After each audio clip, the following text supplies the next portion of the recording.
لله نحمده ونستعينه ونستغفره ونتوب إليه ونعوذ بالله وحده لا شريك له وأشهد أن محمدا عبده ورسوله لا نبي بعده. يا أيها الذين آمنوا اتقوا الله حق تقاته ولا تموتن إلا وأنتم مسلمون. يا أيها الناس اتقوا ربكم الذي خلقكم من نفس واحدة وخلق منها زوجها وبث منهما رجالا كثيرا ونساء. يا أيها الذين آمنوا اتقوا الله وقولوا قولا سديدا يصلح لكم محمد صلى الله عليه وسلم وشر الأمور محدثاتها وكل محدثة بدعة. Ma'asyiral muslimin rahimani wa rahimakumullah. Kita memuja dan memuji Allah Subhanahu wa taala, begitu banyak nikmat-nikmatnya kepada kita, sehingga sampai pada hari ini kita semoga Allah Subhanahu wa taala senantiasa mengistiqomahkan hati kita hingga hari kiamat nanti. Ma'asyiral muslimin rahimani wa rahimakumullah. Sehat semua Pak pada hari ini. Ketika kita berdoa kepada Allah Subhanahu wa taala, bagaimana adab-adab kita ketika kita meminta kepada Allah Subhanahu wa taala, yang dimana adab-adab ini menjadikan salah satu cara terkabulnya doa kita, yang dimana dengan adab-adab ini mudah-mudahan Allah Subhanahu wa taala mengabulkan doa-doa kita. Saya belum pernah bahas ini Pak ya, belum pernah bahas ini saya. Berdoa itu Pak, ibu-ibu sekalian rahmati Allah Subhanahu wa taala, bukan hanya sekedar kita meminta kepada Allah Subhanahu wa taala. Berdoa kepada Allah Subhanahu wa taala bukan saja hanya sekedar kita mengutarakan ya, menyampaikan hajat-hajat dari kehidupan kita, hajat-hajat dari keinginan-keinginan kita, kebutuhan-kebutuhan kita, tidak. Lebih daripada itu, kita harus mengetahui bahwasanya ibadah itu merupakan bentuk ibadah kepada Allah dengan haji, bukan hanya bersedekah, bukan hanya berjihad mungkin, ya, bukan hanya kita mengeluarkan zakat atau fitr, mengeluarkan zakat fitr, tidak. Akan tetapi berdoa itu juga merupakan ibadah kepada Allah Subhanahu wa taala. Maka dari itu, hendaknya seseorang memperhatikan adab-adab atau memperhatikan etika-etika seseorang ketika dia meminta kepada Allah Subhanahu wa taala. Bapak-bapak mungkin ada yang tahu bagaimana adab kita ketika kita butuh bantuan kepada atasan kita. Otomatis misal kita atau mungkin kita membutuhkan sponsor, bagaimana adab-adab kita ketika kita membutuhkan sponsor? Otomatis kita harus membuat proposal dan niatnya kepada Allah Subhanahu wa taala ketika dia memohon kepada Allah Subhanahu wa taala. Karena apa? Ketika seseorang memohon kepada Allah Subhanahu wa taala, kemudian dia tidak mengikhlaskan niatnya dalam meminta, ya, tidak meluruskan niatnya dalam meminta, untuk apa dia meminta kepada Allah Subhanahu wa taala? Maka insyaallah Allah tidak akan mengabulkan doa kita. Maka itu Allah Subhanahu wa taala banyak mengatakan di dalam ayat Al-Qur'an. Contohnya Allah mengatakan wa qala rabbukum ud'uni astajib lakum. Allah mengatakan, wahai manusia, berdoalah kalian kepada Allah, berdoalah kalian kepadaku, minta kalian sama aku, mohonlah kalian kepada aku, astajib lakum, maka aku akan menjanjikan rezeki. Apalagi di zaman sekarang, semakin seret apa enggak Pak? Nah, rezeki kita semakin, dalam artian kehidupan kita semakin hari semakin apa? Semakin mendesak, harga semakin naik, ya. Kemudian kebutuhan sehari-hari semakin naik, bensin naik. Apa ibu apa yang naik Bu sekarang kok bahan-bahan? Takut dalam keadaan fakir. Lihat. Saya ambilkan perkataan dari Imam Hasan Al-Basri rahimahullah taala. Beliau seorang ulama yang berasal dari negeri Basra. Basra di mana? Di mana ada yang tahu? Di Irak. Bagus. Makanya Al-Basri dikatakan apa? Al-Basra. Beliau dari Irak. Lihat perkataan beliau. Agar manusia, khususnya mungkin ibu-ibu, mungkin saya di sini pengalaman untuk mengatur keuangan mungkin jauh dari bapak-bapak dan ibu-ibu sekalian. Bapak-bapak dan ibu sekalian jauh lebih hebat. Ini sampai sekarang masih bisa bertahan hidup. Ya. Lihat perkataan Imam Hasan Al-Basri rahimahullah ta'ala tentang masalah rezeki. Apa yang beliau katakan? Beliau rahimahullah mengatakan, qara'tu fi tis'ina mawdi'an minal Qur'anil Karim anna Allah qaddara al-arzaqa wa dhammanaha li khalqi. Lihat perkataan yang pertama.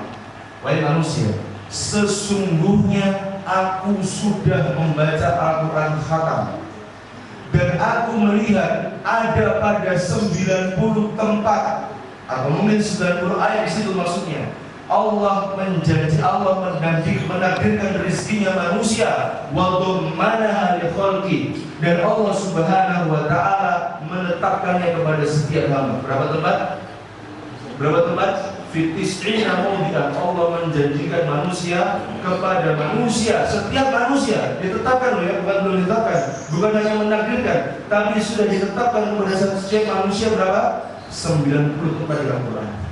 Beliau melanjutkan berkata, wa qara'tu fi mawdi'in wahidin anna syaitana ya'idukumul faqra. Ini kata Imam Hasan Al-Basri rahimahullah ta'ala, dan aku membaca di Al-Quran hanya satu ayat saja syaitan menakut-nakuti manusia dengan kefakiran. Berarti perbandingannya berapa? 1 banding berapa? 1:90. Ada yang tahu di ayat berapa syaitan menakut-nakuti manusia terhadap kefakiran? Kalau ada yang tahu, saya kasih buku ini. Ada yang tahu? Atau nggak saya traktir makan sate? Serius nih, saya makan traktir sate di ambil yang paling enak menurut saya. Ayo, ada yang tahu? Di ayat berapa syaitan menakut-nakuti manusia kefakiran? Ada yang tahu? Coba nanti di rumah dibuka di surat Al-Baqarah di ayat yang ke-268. Allah Ta'ala mengatakan, Asy-syaitanu ya'idukumul faqra wa ya'murukum bil fahsya. Wahai manusia, sesungguhnya syaitan itu menjanjikan kalian, menakut-nakuti kalian dengan apa? Kefakiran, kemiskinan. Wa ya'murukum bil fahsya. Yang akhirnya apa? Syaitan memerintahkan kepada manusia untuk apa? Untuk berbuat kemungkaran. Lihat, seorang suami, ya, seorang ayah mungkin yang sudah memiliki istri, sudah memiliki anak, akhirnya apa? Dia menahan rezekinya untuk tidak memberikan kepada orang tuanya. Lihat dalam sebuah hadis Nabi SAW mengatakan, Anta wa maluka li abika wa ummika. Kata Nabi SAW, wahai para lelaki disapa oleh Nabi SAW, engkau dengan hartamu itu miliknya ayah dan ibumu. Jadi sungguh durhaka ketika seorang anak laki-laki menahan rezekinya hanya untuk anak dan istrinya. Waliyahulillah. Syaitan itu menjadi kefakiran. Sudahlah, nggak usah dikasih ke orang tua, kasih ke istri. Nanti kamu istrimu marah, nanti anakmu bersa'ina mawdi'an wa saddaqna qawlal kadhib fi mawdi'in wahid. Kebanyakan manusia di zaman kita, zaman beliau sudah mengatakan, jadi Pak, kita jangan pernah takut miskin kalau kita bersedekah.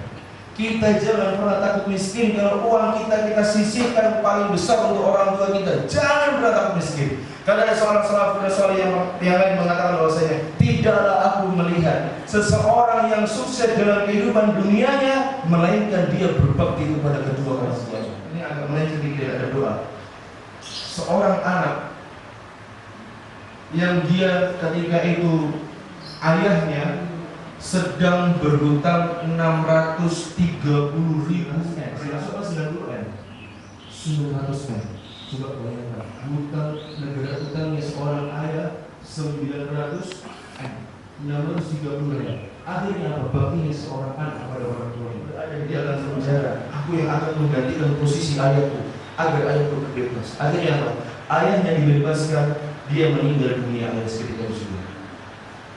Dan seorang anak, apa kata hakim? Kalau seandainya 10.000 kemarin dibayarkan, ditambah 20.000 lagi dibayarkan, ayahmu masih punya hutang 600.000 real Saudi. Apa yang kau katakan pada? Apa yang kau katakan ini? Apa kau bermain-main dengan kami? Apa kata siapa? Kata saya sudah penjara saya tidak peduli. Namun bagaimana ayah saya di alam sana dia berbahagia. Bagaimana di alam sana lagi akhirnya ayah saya rohnya tidak terganggu.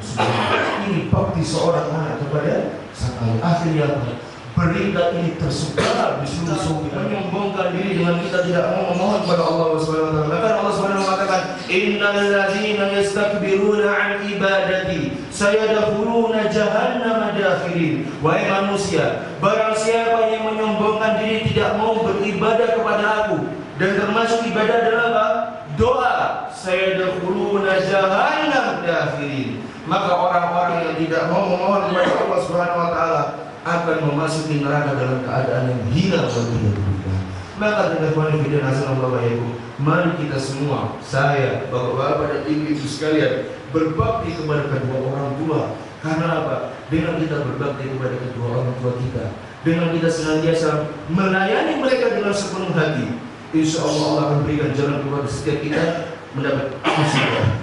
Kemudian selanjutnya, ikhwan fillah, azanallahu wa iyyakum.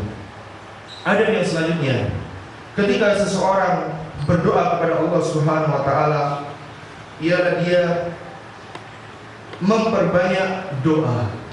Jadi berdoa itu bukan hanya sekedar ketika kita di saat terhimpit itu. Berdoa itu bukan hanya di saat ketika kita mendapat masalah, tidak.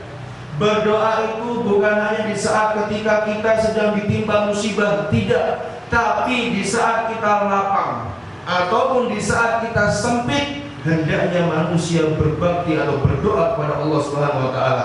Hendaknya manusia memohon kepada Allah Subhanahu wa taala di saat dia lapang ataupun di saat dia sempit. Maka dari itu Nabi sallallahu alaihi wasallam pernah bersabda, "Laisa syai'un aktsara 'ala Allah taala min ad-du'a." Tidaklah ada sesuatu yang paling Allah cintai di sisi Allah Subhanahu wa taala melainkan manusia memperbanyak doa. Jadi kalau kita berdoa,